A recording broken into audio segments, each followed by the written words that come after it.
Alaska. View queue, good to go.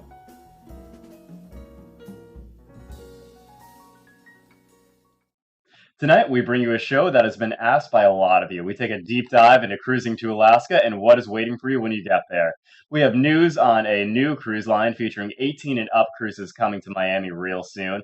We have another photo of the week. Shelly is out this week because she's on the Carnival Vista with her 250 drinking buddies. I dive into the science behind the alcohol on board, and Lucas takes us below decks to talk more of the entertainers on the ship. All this and much more coming your way in the next hour because you're watching CruiseWeekTV.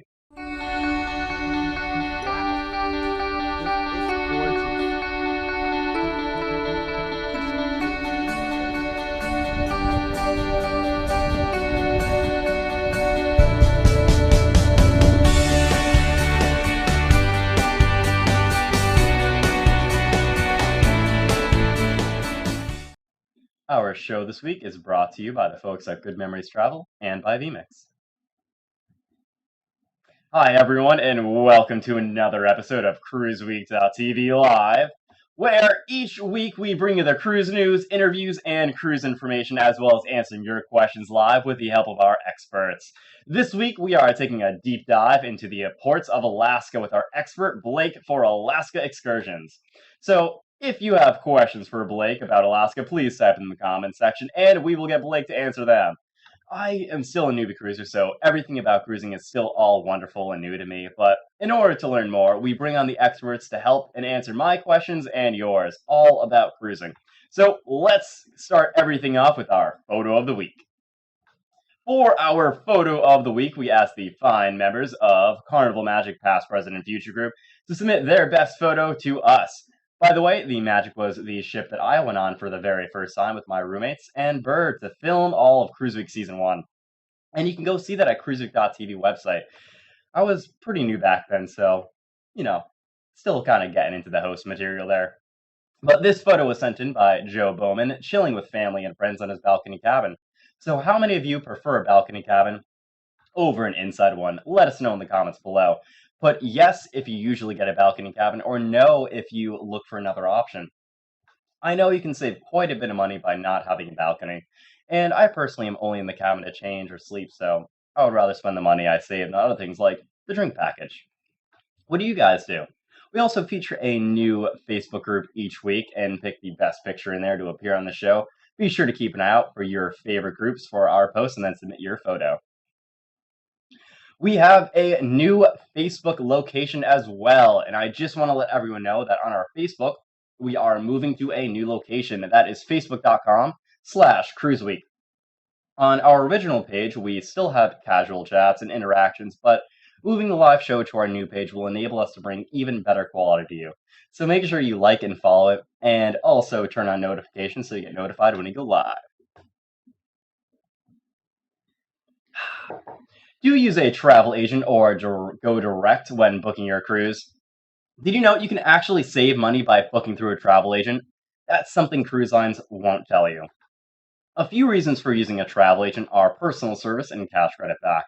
You can actually cruise for cheaper. So whatever cruise you are planning, give Good Memories Travel a call. You get the same great rates as booking yourself, plus you may get an onboard credit or a customer reward. They actually give you money to go cruise with. They enjoy planning and helping you with group cruises, family reunions, weddings, and honeymoon cruises of all types. Good Memories Travel specializes in handling every aspect of your cruise. Imagine letting someone else do all the work while you get to relax. In fact, Debbie is personally handling our group cruise on the Carnival Horizon in 2019. But they don't just handle cruises for Carnival, they book all cruises for different lines like Carnival, Royal, MSC, Norwegian, and the new Virgin Cruise Lines, and more all over the world. They are your one-stop place for everything when planning your cruise. Call Debbie for a free, no-obligation quote on your next cruise. What have you got to lose? Debbie can be reached at 321-338-2953, and of course their website at goodmemoriestravel.com. And let them know you heard about them on CruiseWeek TV. A new cruise line is set to debut out of Miami, Florida in 2020 from the man who brought you records, aircraft, and spacecraft. Sir Richard Branson is now about to bring you cruise ships. with a twist. Where other cruise lines are heavily pushing family vacation, Virgin Voyages will be restricting their ships to 18 and older crowd, a feature that ties into the company's goals to target millennials. Virgin Voyages president and CEO Tom McAlpin, alongside with Branson himself, revealed the news Friday at the ship's keel-laying ceremony in Italy's Fincantieri shipyard, complete with a DJ, cocktails, and hors d'oeuvres, and an appearance by the singer Boy George. The keel laying is the next major milestone for the 2,860-passenger unnamed ship. Steel was cut this past March.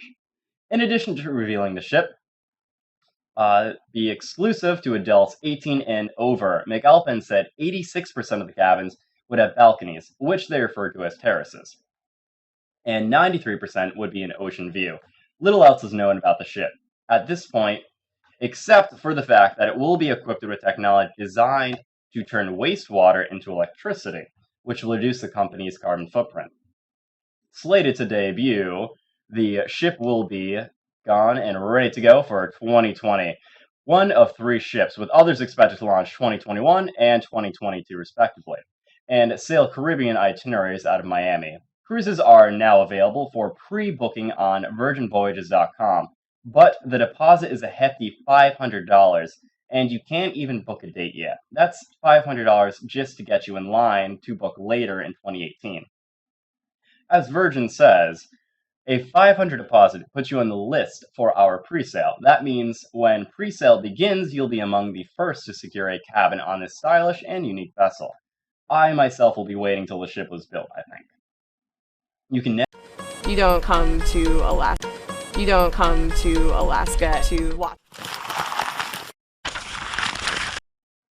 You can now add Grand Turk to the list of ports that are back open for business and cruise travelers. The Carnival operated port in Turks and Caicos welcomed Carnival Ecstasy passengers on November 1st with sunny skies, pristine beaches, and a bustling shopping and dining scene. Shore excursions around the island are also available. On board, a reception was held for the ship's officers, Carnival Corp executives, and local government officials. Carnival Ecstasy's call is the first of many for Grand Turk as the Caribbean gears up for its winter 2017 and 2018 season. Other ships visiting the port in the near future include Carnival Sunshine, Holland Americas, and Crystal Serenity. Hurricane Maria passed over the Turks and Caicos on September 22nd, although several businesses had already closed early September for Hurricane Irma. To assist with the island's recovery, Carnival Corporation, which oversees a handful of brands including Carnival Holland, America, and Princess Cruises, utilized cruise ships to deliver much-needed supplies to the Grand Turk. The reopening of Grand Turk follows that of San Juan and comes just less than 2 weeks before the highly anticipated reopening of St. Thomas and St. Martin. After the Caribbean, a lot of cruisers turn their attention to Alaska as a cruise destination, offering some amazing scenery and wildlife. It may not be the hot tropical weather, but its sights and are breathtaking nonetheless. I mean, just look at this. You don't come to Alaska to watch nature on TV. You come because you want to see it and you want to touch it. It'll be hard to ride horseback anyplace else after this. I'll just have to come back. My favorite part of the tour is getting to show people a place that still blows me away on a daily basis.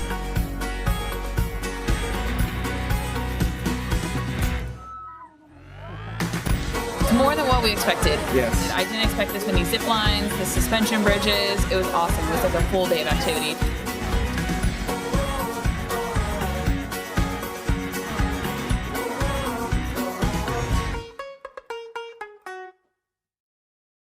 We are joined today by our Alaskan expert, Blake, from the tour company Alaska Excursion. Blake is here and all ready to answer your questions. Welcome to the show, Blake.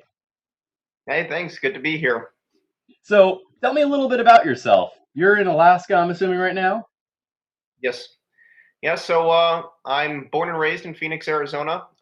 Decided to come out here and work in Alaska over the summer. I figured it was the only time in my life I could do something like that.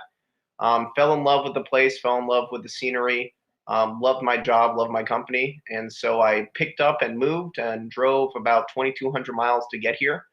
and I'm loving every bit of it. There's nowhere on earth like Alaska, that's for sure. So, when driving up to Alaska, do you actually need a passport? Because I'm assuming you go through Canada border, right?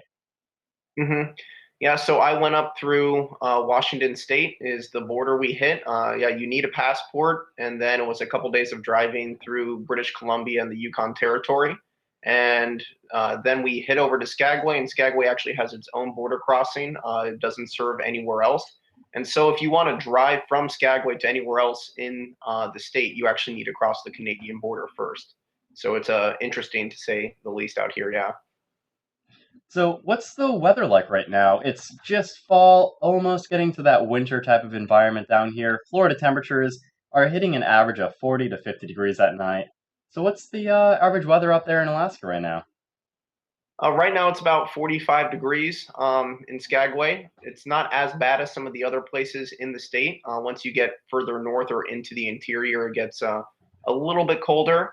But yeah, like you said, we are transitioning now from fall to December. So we should be in the 20s next week, actually.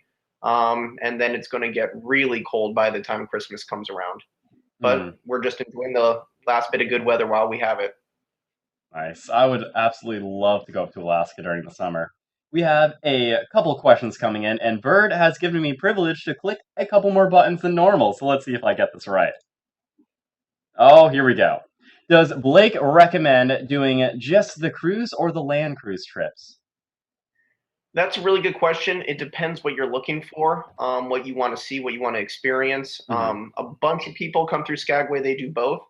The land cruises and tours take a lot more time. Hmm. So it just depends how much your budget is for your vacation, how much time you're allowed to be away from work and your family.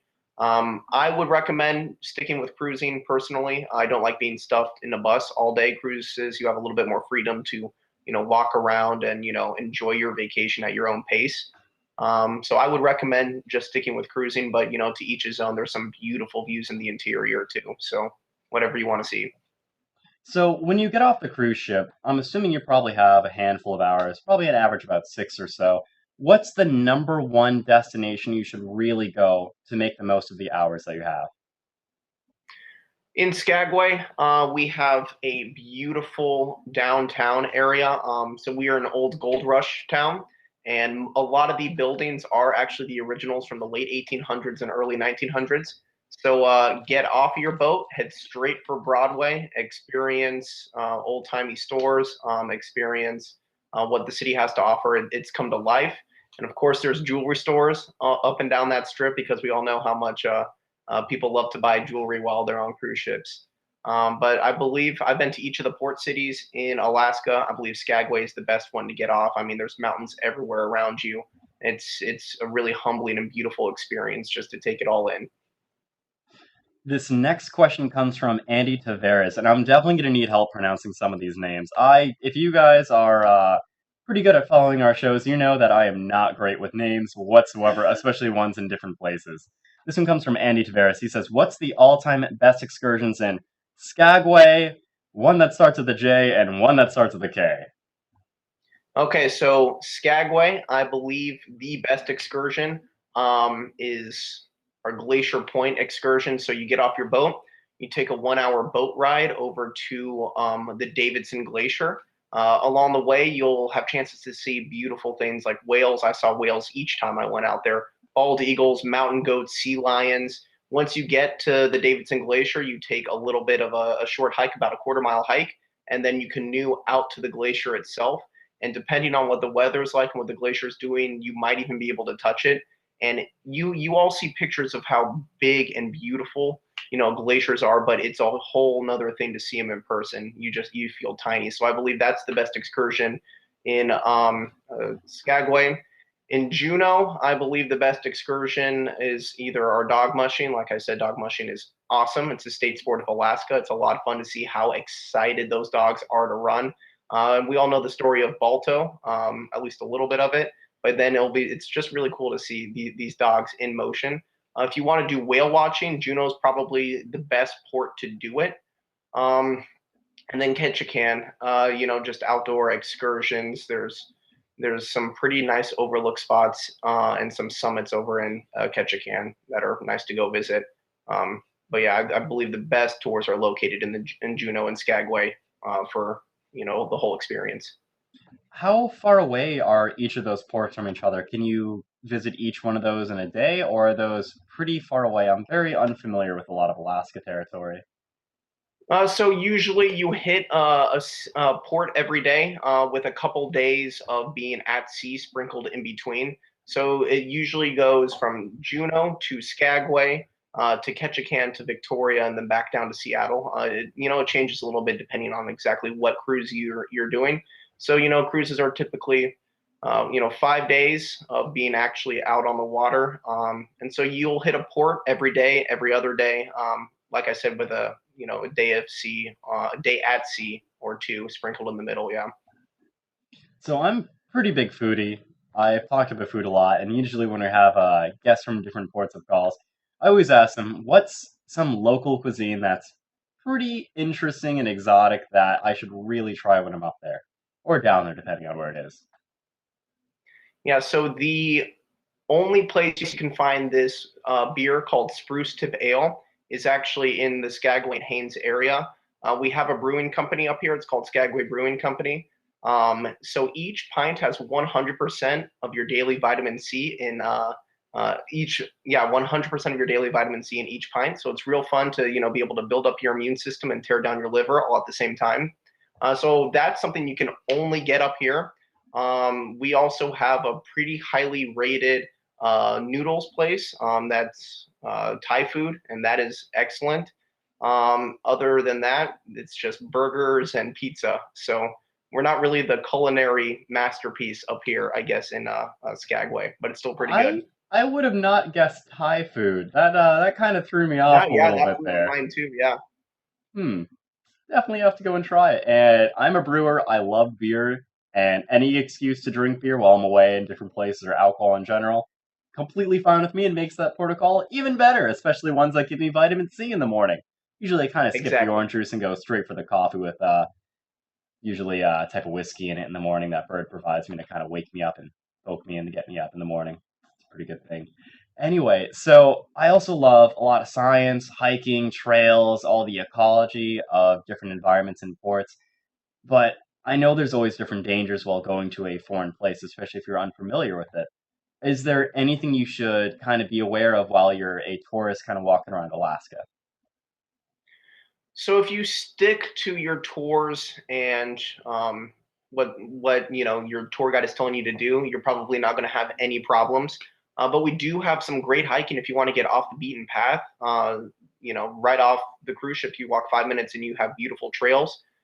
So if you want to go off the beaten path and be by yourself and really experience the serenity of it, I'd recommend maybe bear mace. You can pick up in most of the port cities just in case. We haven't really had any problems, but bears are active in this area, and although they don't really come into town itself, they're all around us. So just be aware of your surroundings.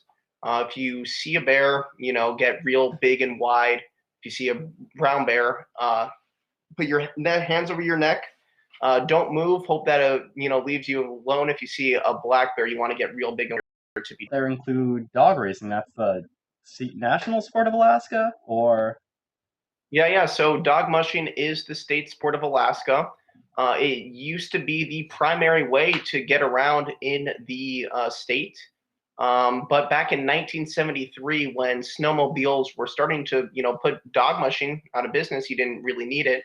The grandfather of our premier musher actually started the Iditarod that year. So that is to preserve the legacy of dog racing. And so the Iditarod is a 1,000-mile race from Nome to Anchorage, and from Anchorage to Nome, and it goes after that Balto. The story of Balto, it follows the same path for when he had to carry medicine to help a disease outbreak in Nome. So there's a lot of people dog mushing. It's really big up here. Definitely never saw it when I was living in Phoenix, that's for sure. But yeah, if you want to come up and experience it, it's a blast. Those dogs are unreal. They're machines for sure. Now, are they huskies or are they all kind of the same type of dog? Are they all different? Yeah, so each dog is an Alaskan Husky. But you would think those would always be the really big, fluffy guys, those Siberian Huskies, and that's Hmm. not necessarily the case. Some of them look like that, some of them don't. Alaskan Husky is more of a type of dog instead of a specific breed of Hmm. dog. So you have Huskies mixed with Labs, Huskies mixed with just Greyhounds, plenty of dogs. So they're basically purebred mutts, and so they're the marathon runners of the animal world, and they go a lot faster and they're a lot more excited than the purebred Siberian teams that you would think that dog mushing is, but it's not anymore. Hmm. I'm hoping that maybe I can train my dogs. Right now we have a pit bull mixed with a boxer and a cur dog, and I'm pretty lazy, so I might just kind of build a chariot just to have them tote me around the backyard and maybe back to the kitchen and back, so I don't really have to expend a lot of energy. Maybe even up to this computer chair would be kind of nice. That's something I'm working for in the future, and kind of seeing maybe a bit more of the dog races would help me out. Anyway, got a couple more questions coming in. This one comes from Melissa Colby. She asks, what is the best time of year to cruise to Alaska, the warmest time? That's a really good question.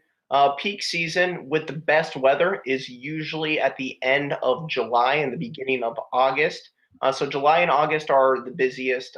It's the best time to come here. The weather is always unpredictable. You'll have 2 weeks where you don't see a cloud, and then you'll have 2 weeks of rain.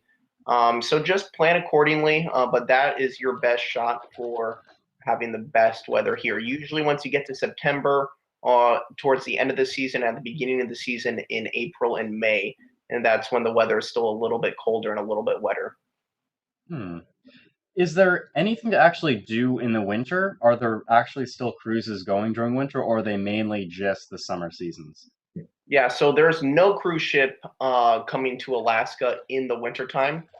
So basically, what everyone does and all the companies here, we just get ready for the next season. We get everything up and running, and so usually the cruises are coming into Juneau, Skagway, Ketchikan, all those ports from the very beginning of May through the very end of September, and that's when you get up here or you don't. Hmm. I want to take a quick moment to look at a few tips for traveling on the actual cruise ships to Alaska. We have this information from our friend Sherry at Cruise Tips TV. Hi cruisers, I'm Sherry from Cruise Tips TV. Today we're going to talk about our top 5 tips for cruising Alaska. Cruising to Alaska is an amazing experience. From wildlife viewing to walking on a glacier, there's really nothing quite like it.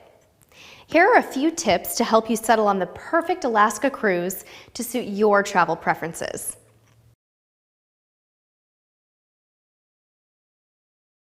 Our first tip, choose the type of itinerary you prefer.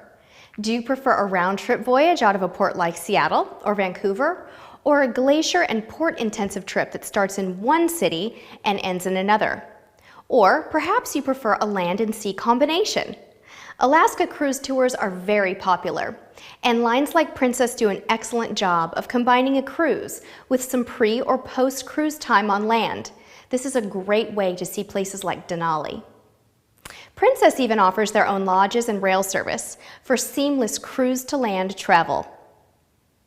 There are even smaller cruise lines specializing in casual, nature-rich experiences in Alaska, yet they tend to be quite pricey. Our second tip, consider early and late season cruising. If discounts are important to you, consider cruising in May or September to secure the best rates.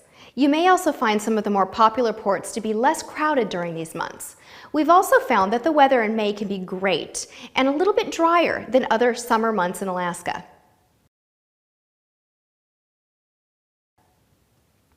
Tip number 3, get out on deck during the glacier days. One of the highlights of cruising to Alaska is seeing glaciers up close and personal from the decks of a ship. We suggest you wake early and get out on deck, or your balcony if you have one, to experience the silence and magic that can only be experienced in the channels and waterways leading to the glaciers. This is a great time to bust out your binoculars for wildlife viewing and breathe in some of the freshest air you will ever experience. As you approach the glacier, you'll notice it becomes very chilly, but grab your gloves and your hot cocoa and get out there.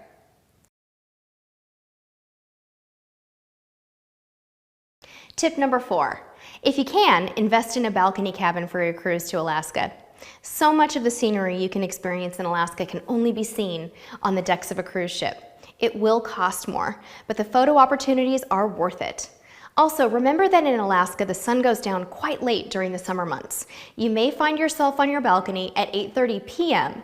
snapping selfies in full daylight. And our last tip for today, pack a map. We've found that it's great to post a map of Alaska on the wall of your stateroom while cruising. Did you know that many of the walls in your stateroom are magnetic? There are tons of cruise ship maps available online, and often they're sold with Alaska cruise guidebooks. But your ship will probably offer one on board too.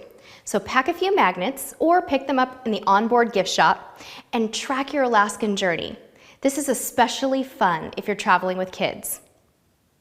Well, that's it for today's episode. Get out there and enjoy the sights and sounds of Alaska. Be sure to check us out on Twitter at CruiseTipsTV, and if you like this video, please like and subscribe. Thanks, Sherry, for those Alaska cruise tips. Sherry runs an amazing channel on YouTube called Cruise Tips TV, so be sure to check her out. Anyway, so one thing I really would absolutely love to see if I did go visit Alaska would be an aurora borealis, which I've covered before in my previous science segments, or the northern lights. Blake, have you ever had the opportunity to actually see them yet? Yeah, absolutely. So as we saw in that last commercial, there's a lot of sunlight in Alaska in the summertime. The days are really long. So if you want to see the northern lights, I would come at the beginning or the end of the season when the days are still a little bit shorter, because on clear nights, sometimes they just blow up and fly across the sky. You know, we've seen them in TV shows and movies, but seeing them in person was just a mind-blowing experience for sure. You can't get that anywhere else. I'm not on any other cruises, at least. That's something definitely to be jealous about. I would absolutely love to go and see that. How often do they occur usually? They occur, daily. Just depends which area you're in. You can't see them every day. I probably saw them, in the summer season, I probably saw them less than 10 times. You usually have to be up pretty late. So if you're cruising on your ship, wait for the sun to go down. Pray that the weather is clear, and you'll be able to see them. I mean, it just depends on the look of the draw, to be honest. Interesting. That's definitely something that I want to put on my bucket list and try to cross off in the future. So we have a couple more questions coming in. This one comes from Shelly Smith Kralik, and she asks, do they have whale watching excursions? And I know you answered yes before, but can you go into a little bit more detail about them? So the best whale watching excursions, like I said, are in Juneau. They actually guarantee, most of the companies guarantee that you'll see whales or your money back. And so it really goes to show that you're going to see whales. Sometimes you'll see full breaches, you'll see them feeding. You'll be doubting if you're going to see anything, and then all of a sudden you see, 3 fins all go up at the same time. And so the whale watching excursions are a lot of fun. Juneau's the place to do it. Other than that, just pay attention when you're cruising on your boat, because when you're coming up and down the Lynn Canal, which is the second biggest fjord system on the planet and the biggest one in North America, that takes you through all of your stops. The whales love to come up there, and so just pay attention, look overboard, always have your head on a swivel, and I guarantee you're going to see some whales.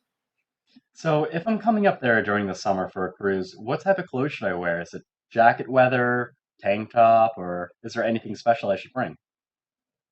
So typically in the summertime, the weather is between 60 and 70 degrees on an average day.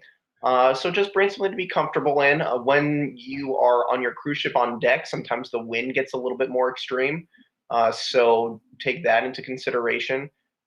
So light rain jackets, there's never really any heavy downpours in the summertime.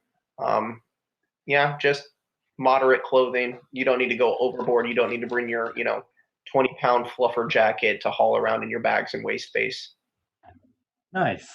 So I'm pretty good at packing a whole bunch of different stuff, and usually I'm kind of like a one jacket type of person. Unlike my co-host who brings about 50 pairs of shoes in a carry-on bag, I try to pack pretty lightly, so I'll make sure to bring a couple jackets with me just in case. This next question comes from Razor Ray, and he says, how much daylight do you normally get during summertime? And I've heard sometimes that the sun doesn't necessarily set some days. Yeah. So you have your sunrise, sunset times, but that's not really accurate. Like you said, you still see the sun.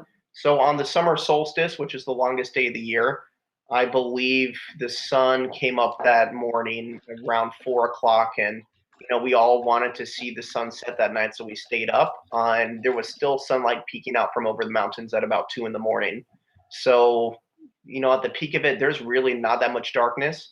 During the summer months, I probably went 3 weeks without seeing any darkness at all, and it just never occurred to me that I never saw night.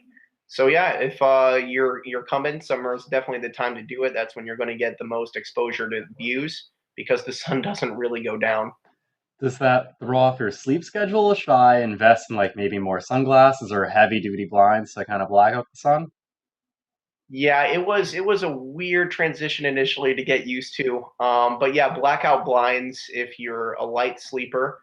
But your body just gets adjusted to it eventually. I'm sure everything on the cruise ships, you'll be able to get some sleep if you want it. You won't have a big problem. On the bright side, with it always being daylight, I'm sure the vampire attacks are an all-time low for that season. Yeah, I mean, for sure, the vampire attacks are a lot lower, and thankfully, 30 Days of Night doesn't occur, in the summertime. So we're getting to the vampire attack season now again. Good, good. Make sure you wear those strings of garlic around you, and you'll be good to go. Always. Okay, guys. So thanks, Blake, and tell us a bit more on how people can find out more about the different tours that you guys offer in Alaska. Yeah, so like we said, I work for a company, Alaska Excursions. Go to the website. We have dog mushing. We have the best zip line in the state of Alaska, the only one with 11 lines, the longest one being 750 feet, where you learn new tricks. And if that type of thrill isn't up your alley, we also have horseback riding. We are coming out with a new ATV tour with the Davidson Glacier in the backdrop for next season. We also have the Glacier Discovery Tour. And then we have, dog mushing, zip line, glacier discovery. We have family oriented stuff like s'mores and, kennel talks where you get to hold little puppies that will one day grow up to be Iditarod mushers themselves. And yeah, so just come visit the link on the screen. If you have any questions, shoot us an email, and we'd love to accommodate you for the summer months. We believe we are the best tour company in the Southeast. We really love it. We all live here year round, and we pour everything into our projects here. We have a couple final questions coming in. This one comes in from Barbara Pepper. She asks, is the cost of living there a lot higher? Example, how much is it for a drink of beer at the bar? I like that question, Barbara, especially the last part. Yeah, it's more expensive to be up here for sure. It takes an extra barge to get everything to Alaska, and then in a city like Skagway, we're another stop after that.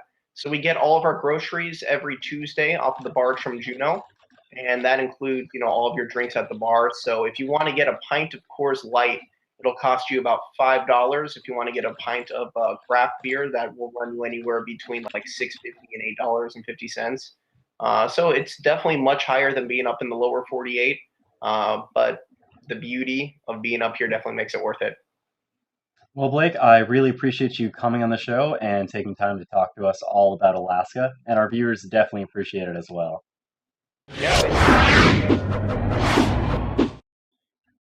So our cruise show and all of the wonderful abilities we have to bring in guests remotely wouldn't be possible at the level we do without vMix. vMix is the live production software that powers our live show and many other high-end productions. From church services to football games, more and more live productions run on vMix.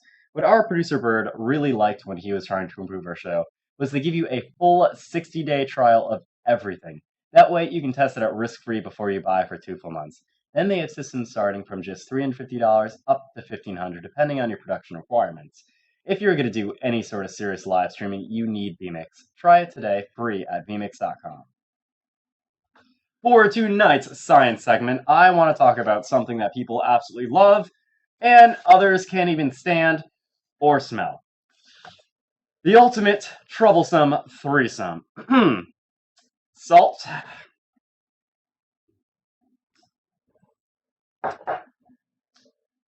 Tequila. Ugh. And lime.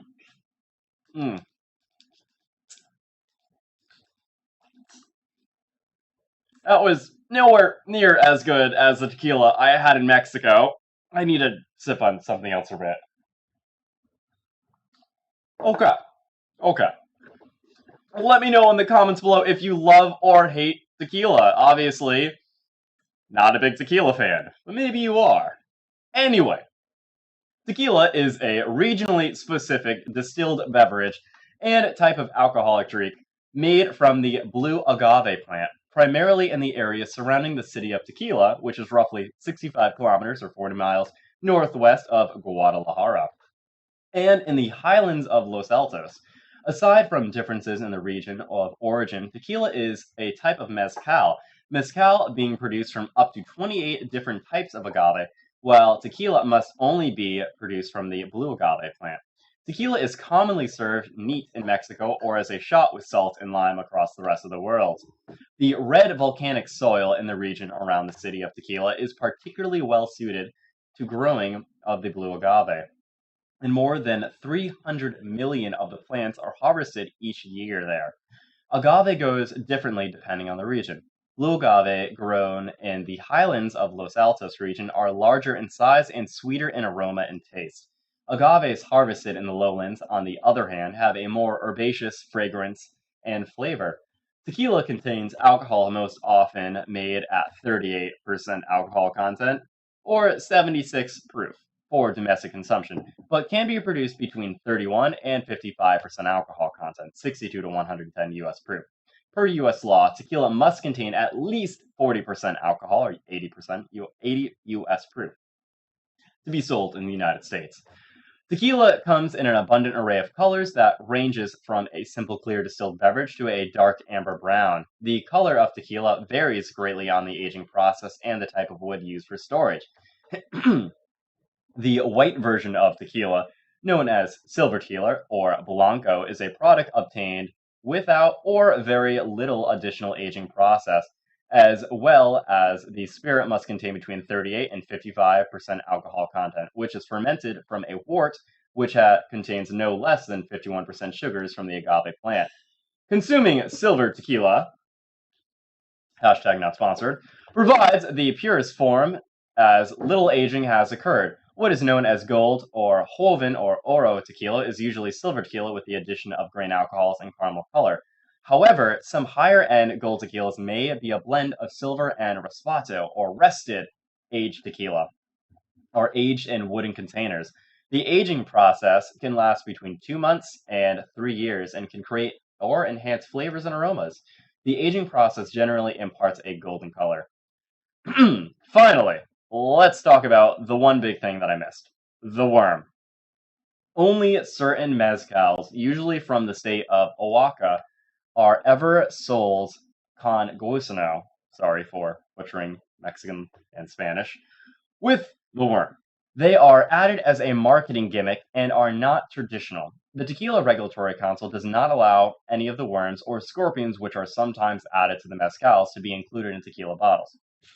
The worm is actually a larval form of the moth Hypopta agavis, which lives on the agave plant. Finding one in the plant during processing indicates infestation and correspondingly a lower quality product.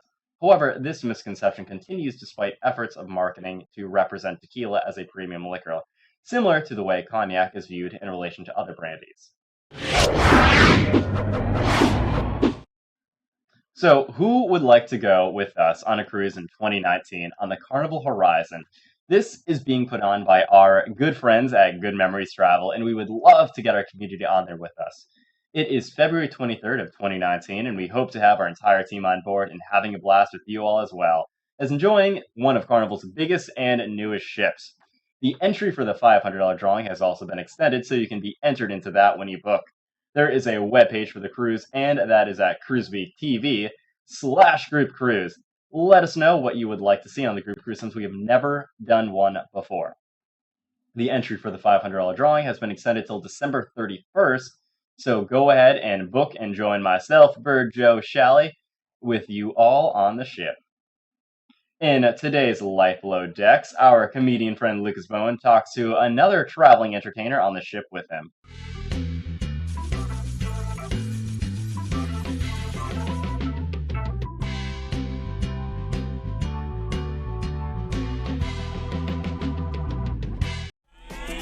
All right, ladies and gentlemen, this is comedian Lucas Bone with another episode of Life Below Deck. I am on the Enchantment of the Seas with the awesome headlining entertainer for the night, Mr. Dario El Gaucho. Dario, how you doing, sir? What's up, guys? All right. All right. Dario, we're doing great. Dario, your show is a gaucho show. I did not know what a gaucho was. Can you tell us what is a gaucho and where does your show originate from? Originally from Argentina, from the Pampas of Argentina, the inland. And there's gauchos also in Uruguay and southern Brazil. A lot of people don't know that. And it all started when I was a little kid in Argentina. I have an older brother who's retired now. He's 10 years older than I am. I'm not going to tell you how old I am. I look pretty young, I hope. You look great, man. Thanks. He's a good friend. Yeah, as a young, I was about 12 when I started swinging the balls. You know, like, where are they? Here. These are the balls. Are they called bolos? Or? They're originally called boleadoras. Okay. In America we call them bolos, but you know, short for boleadoras. You know, a lot of people can't say that word, so bolos. Okay. That's it. Yeah. And you also do a little bit of drumming and a little bit of, I don't want to call it tap dancing because it's not tap dancing. It's like stepping. It's not tap dancing. It's called zapateo. It's a little, you know, if people are familiar with flamenco. Okay. From Spain, it's something like that. And also with the bolos, it's pretty unique from South America. And yeah, I opened the show with my drum, you know, making a lot of noise, waking people up. And I also do a few magic tricks in my show and some comedy. So, awesome. Yeah. How did you learn to use the bolos? Like, you said your brother influenced you, or did he teach you, or? Yes, he taught me. Yeah, he left Argentina in 1975. He went to Europe. I was about 9 years old. Okay. And he came back in 82 and he brought the bolos. He gave me a set of bolos and taught me the first steps. And then I joined him in Europe for a couple of years and touring around, learning the show. And then in 1986 we came to the United States, my brother and I, and until he retired, and then I continued by myself. Now, you spin those bolos around very, very quickly. I can only imagine there's probably been 1 or 2 times when you've accidentally whacked yourself. Do you have a quick story, or you can tell us? Yeah, actually, I hit myself quite often. You know, if you're thinking about something else in the show and you hit yourself. But funny story was when I used to do the show with my brother. We used to do the finale of the show was with fire, both of us. Wow. So I hit my butt with the fireball, and I didn't know that my butt was on fire. So my brother saw me, so he started, I'm gonna stand up for this, so he started next to me hitting my butt as I was doing, he was hitting my butt trying to put the fire off. Meanwhile, his fireballs were giving him fire in the legs. So oh no. After he put my butt out, then he had to hit himself. Oh no. That was the end of the show.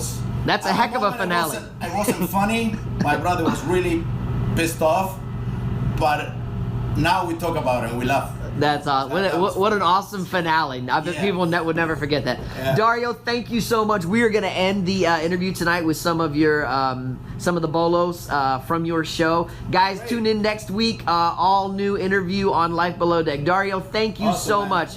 See you then, buddy. See you next time.